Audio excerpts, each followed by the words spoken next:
આપણને ગૌરવ થાય છે મોદી સાહેબનું, અમને બધાને, આપને બધાને ગૌરવ થવું જોઈએ. એક ગુજરાતનો એક સાચો માણસ જ્યારે દિલ્હીની ગાદી ઉપર બેઠા અને એ જ્યારે રામ મંદિરમાં પધરાવતા હોય ત્યારે સૌથી વધારે કોણ રાજી થાય? દાદા રાજી થાય, હનુમાન દાદા રાજી, કારણ કે એને રામથી વધારે કોઈ પ્રિય નથી. તો દાદાનું જેણે કામ કર્યું છે, ભગવાનનું જેણે કામ કર્યું છે, મારી તમામ જનતાને વિનંતી છે, વોટ દેવા જાજો જાજો ને જાજો. જો આપણે વોટ નથી દેતા તો આપણો અધિકાર નથી આપણે કોઈને કહેવાનો, એટલે વોટ દેજો. અને મારી એવી તમને સૌને વિનંતી છે, જેને રાષ્ટ્રનું આન બાન અને શાન અને માન વધાર્યું છે, જેને સનાતન હિન્દુ ધર્મની ધજા ફહેરાવી છે અને જેને મંદિર અને ભગવાન પ્રત્યે આસ્થા છે, એવા વ્યક્તિને વોટ દેજો. અને જેના કારણે આ દેશ ફરીને એક આખું નવીનીકરણ થઈ રહ્યું છે, એવા વ્યક્તિને વોટ દેજો.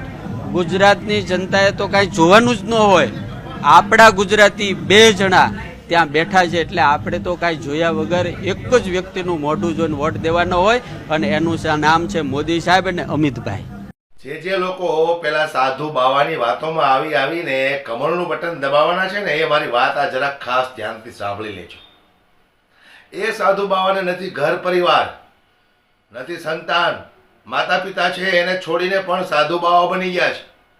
પોતાની જવાબદારીથી આ લોકો ભાગીને મંદિરમાં સાધુ બાવા બની ગયા છે.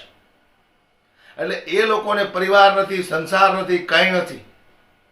એટલે જોઈ વિચારીને વોટ કરજો કે તમારા બાળકો માટે સારી સ્કૂલ, કોલેજ, યુનિવર્સિટી, તમારી માટે સારી આરોગ્યની સુવિધા કોણ કરશે? કારણ કે તમારું ઘર ચલાવવા માટે આ એક સાધુ બાવો નથી આવવાનો. તમારા બાળકોની ફી ભરવા માટે એક આ સાધુ બાવો નથી આવવાનો. તમે જ્યારે બીમાર પડશો અને જો તમે એના સત્સંગમાં કાયમી જતા હશો ને, તો એક વખત તમે એની પાસે લાખ રૂપિયા માગી જોજો. 1 રૂપિયો તમને આપે ને તો મારી મૂછ કાપાવી નાખો.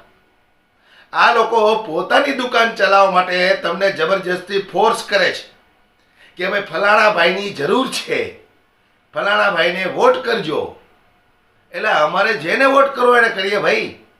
તું તારી દુકાન ચલાવવા માટે બરાડા પાડે છો કે ભાઈ ફલાણા ભાઈની જરૂર છે, તો ફલાણા ભાઈને તારા મંદિરમાં મૂર્તિ બનાવીને બેસાડી દે ને. એટલે જાગૃત બનજો દરેક લોકો, જોઈ વિચારીને વોટ કરજો, નહીતર આવનારા સમયમાં પછતાવા સિવાય બીજું કંઈ નહીં થાય.